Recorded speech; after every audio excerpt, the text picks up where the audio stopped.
Hello guys, welcome back to my channel. हम करेंगे sample paper for education paper 2 UGC NTA NET exam में ये काम आएगा। साथ ही एमफिल और पीएचडी के एंट्रेंस होते हैं, वो भी इसी टाइप के होते हैं, तो उसमें से भी कुछ क्वेश्चन जो है इसके अंदर पुट किए गए हैं।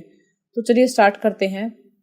Question number first, the title of the report of education commission 1964-66 is. Education commission था जो 64-66 का, उसकी रिपोर्ट का टाइटल क्या है? Learning without burden, an enlightened and human society, education and the people of India, education and national development। देखिए, जो education commission था 1964-66 का, इसकी रिपोर्ट का जो टाइटल था एजुकेशन एंड नेशनल डेवलपमेंट था। नेक्स्ट क्वेश्चन है असर्शन और रीजन को लेकर। प्लेजर और displeasure resulting from A learning experience decide the degree of its effectiveness. कहता है जो प्लेजर और डिसप्लेजर होते हैं वो किसका रिजल्ट होते हैं? लर्निंग एक्सपीरियंस का, और वो डिसाइड करते हैं डिग्री ऑफ इफेक्टिवनेस को। रीजन कहता है ऑल प्लेजेंट एक्सपीरियंस, जो सारे अच्छे जो एक्सपीरियंस होते हैं, हैव ए लास्टिंग इन्फ्लुएंस, ज्यादा इन्फ्लुएंस रखते हैं, and are remembered for a long time, और ज्यादा लंबे समय तक याद किए जाते हैं। वाइल द अनप्लेजेंट वन, और जो अनप्लेजेंट होता है वो जल्दी ही भूला जाता है। ये आपके सामने ऑप्शन है फ्रेंड्स। देखिए, इनमें से जो करेक्ट ऑप्शन होगा वो होगा ऑप्शन ए और आर जो है दोनों यहाँ करेक्ट बताए गए हैं, और आर जो है करेक्ट एक्सप्लेनेशन है किसकी? ए की। चलिए नेक्स्ट क्वेश्चन देख लेते हैं। यहाँ पे भी कुछ स्टेटमेंट गिवन है। A field study is conducted in a real life setting. Field study जो होती है रियल लाइफ सेटिंग के अंदर कंडक्ट की जाती है। कहता है it effectively use scientific method, और ये साइंटिफिक मेथड का जो इफेक्टिवली यूज करती है।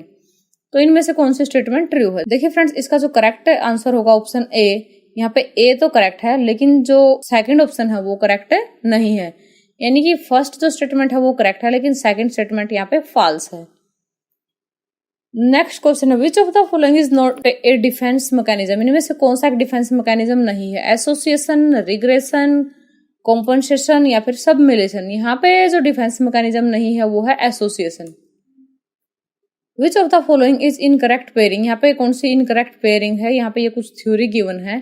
ROS theory of learning, IP पैवलव की बताते हैं, SR theory of learning, R गुथरी की, RS theory of learning, CI हल की, और SOR theory of learning BF Skinner की। देखिए यहाँ पे जो थ्योरी है, यानी कि यहाँ पे जो पेयरिंग इनकरेक्ट है वो है B। इसमें बताया गया है SR थ्योरी ऑफ लर्निंग, ठीक है, RS गुथरी की है, ठीक है, लेकिन ये RS गुथरी की थ्योरी नहीं है। ये किसकी थ्योरी है? ये थॉर्नडाइक की थ्योरी है। A person's psychological and physical environment are identical. एक पर्सन का जो साइकोलॉजिकल और फिजिकल इन्वायरमेंट होता है वो आइडेंटिकल होता है। इज द व्यू ऑफ, किसका व्यू है? ये फंक्शनलिस्ट का है, स्ट्रक्चरलिस्ट का है, या फिर SR एसोसिएशनिस्ट का है, या फिर गेस्टाल्ट फील्ड के जो साइकोलॉजिस्ट है उनका है? तो ये है SR एसोसिएशनिस्ट का, ठीक है, व्यू। नेक्स्ट क्वेश्चन है things as they are and as they are likely to be encountered in life rather than words was this slogan of. ये किसका स्लोगन है? ये प्रैग्मेटिस्ट का है, रियलिस्टिक का है, आइडियलिस्ट का है, या एग्जिस्टेंशलिस्ट का है? तो ये जो स्लोगन है वो है रियलिस्टिस्ट का। जो रियलिज्म को मानने वाले हैं ये उनका स्लोगन है। If Ram is taller than Mohan, Mohan is taller than Sohan, Ram is the tallest statement comes under which type of reasoning? ये किस टाइप की रीजनिंग की कैटेगरी के अंदर आती है? इंडक्टिव, डिडक्टिव, लीनियर या फिर कंडीशनल रीजनिंग? तो देखिए ये आती है लीनियर रीजनिंग की कैटेगरी में। नेक्स्ट क्वेश्चन है name of the different psychological theory are given in list 1। यहाँ पे भी लिस्ट 1 लिस्ट 2 दी गई है, और यहाँ पे थ्योरी गिवन है और उनके जो एक्सपोनेंट है वो गिवन है। तो आपको छांटना है कौन सा किस थ्योरी के अंदर आता है। देखिए यहाँ पे ये नाम गिवन है, अब ये कोड है फ्रेंड्स, देख लीजिए। थ्योरी ऑफ इंस्टिंक्ट किसने दी थी? ड्राइव रिडक्शन थ्योरी किसकी है? सोशल आर्ग थ्योरी किसकी है? और सेल्फ एक्चुअलाइजेशन थ्योरी किसकी है? तो इसका करेक्ट आंसर होगा ऑप्शन डी कि ये सारी की सारी सही मैच है, लेकिन जो लास्ट में जो दी गई है वहां पे फ्रेड जो दिया गया है, सिगमंड फ्रेड, इसकी जो कोई थ्योरी यहाँ पे गिवन भी नहीं है।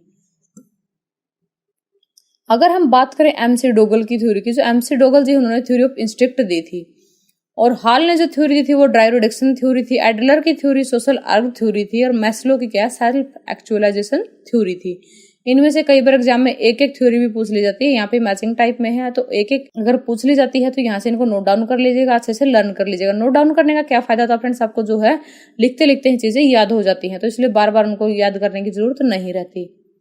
चलिए नेक्स्ट क्वेश्चन देखते हैं। If A group of children learns a lot of arithmetic skill, एक जो बच्चा है काफी सारे अर्थमेटिक स्किल सीख जाता है by way of completing a project, एक प्रोजेक्ट को कंप्लीट करते हुए, celebration of Deepawali festival, this will be known as kind of, ये क्या है?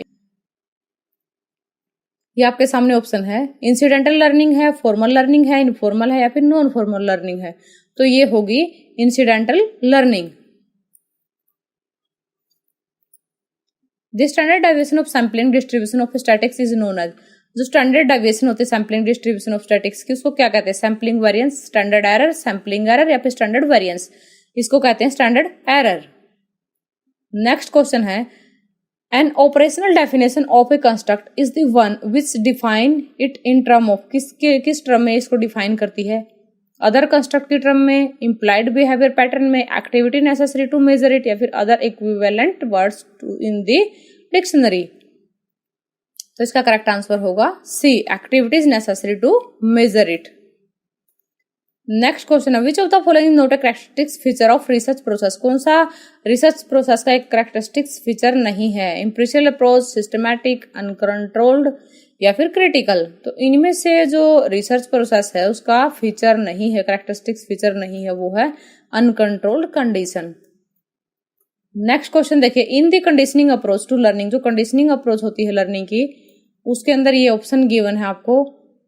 ऑप्शन ए कहता है the subject should be in readiness to receive the unnatural stimulus, कहता है जो सब्जेक्ट है वो रेडीनेस के लिए क्या है, तैयार रहना चाहिए अननेचुरल स्टिमुलस को रिसीव करने के लिए। तो ये कहता है सेकंड ऑप्शन, जो अननेचुरल स्टिमुलस है वो फॉलो करता है नेचुरल स्टिमुलस को, और सी कहता है नेचुरल से to response to natural stimulus require to be reinforced, और डी कहता है जो नेचुरल स्टिमुलस है वो फॉलो करता है अननेचुरल स्टिमुलस को। तो उसका करेक्ट ऑप्शन होगा बी, कि जो अननेचुरल स्टिमुलस है वो फॉलो करता है नेचुरल स्टिमुलस को। Which of the following is not common to experimental and ex post factor design of research, क्या चीजें यहाँ पे कॉमन नहीं है experimental and ex post factor design of research के अंदर?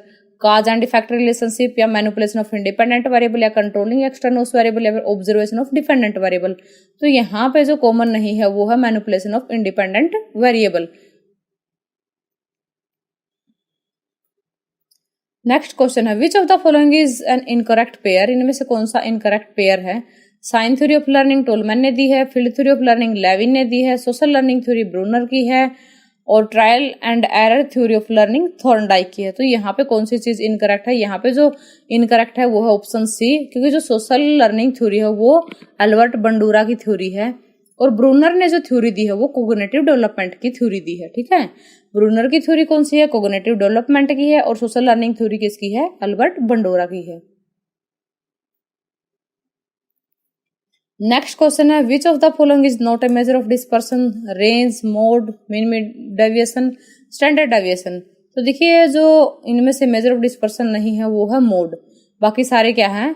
मेजर ऑफ डिस्पर्सन हैं। देखिए यहाँ पे हमने आपके लिए डाल भी दिया है, देखिए रेंज क्या है, ये भी मेजर ऑफ डिस्पर्सन है। ठीक है, और मीन डेविएशन भी क्या है? ये भी मेजर ऑफ डिस्पर्सन है, और स्टैंडर्ड डेविएशन भी क्या है? मेजर ऑफ डिस्पर्सन है। ये मोड क्या है? मेजर ऑफ सेंट्रल टेंडेंसी है। और साथ में हम आपको ये भी बता देते हैं कि जो रेंज होती है वो क्या करती है, जो डिफरेंस होता है लोवेस्ट और हाईएस्ट वैल्यू के अंदर उसको क्या करती है, ये बताती है। एग्जाम में ये पूछ लिया जाता है इसलिए यहाँ पे कंटेंट डाला गया है। और मोड क्या करता है? ये एक वैल्यू होती है जो मोस्ट फ्रिक्वेंटली होती है आपके डाटा सेट के अंदर।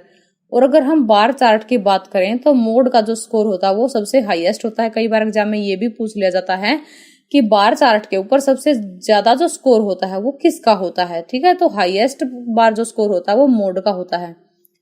अगर हम बात करते हैं मीन डेविएशन की, तो मीन डेविएशन क्या होती है? मीन डेविएशन वो नंबर और वैल्यू या क्वांटिटी होती है जो स्मॉल होती है, या फिर जिसके अंदर स्टैंडर्ड डेविएशन अगर ये स्मॉल नहीं है, देखिए अगर जहां पे स्मॉल है तो हम मीन डेविएशन का यूज करते हैं, अगर स्मॉल नहीं है तो हम स्टैंडर्ड डेविएशन का यूज करते हैं। और स्टैंडर्ड डेविएशन क्या होती है, एक स्टैटिक मेजर होती है डिस्पर्सन का ही, जो कि यहाँ पे पूछा गया क्वेश्चन में भी कि कौन सा मेजर ऑफ डिस्पर्सन नहीं है। तो देखिए ये तो मेजर ऑफ डिस्पर्सन है और इसके अंदर जो डाटा सेट होता है वो रिलेटिव होता है मीन के और उसको कैलकुलेट किया जाता है स्क्वायर रूट ऑफ वेरिएंस के द्वारा।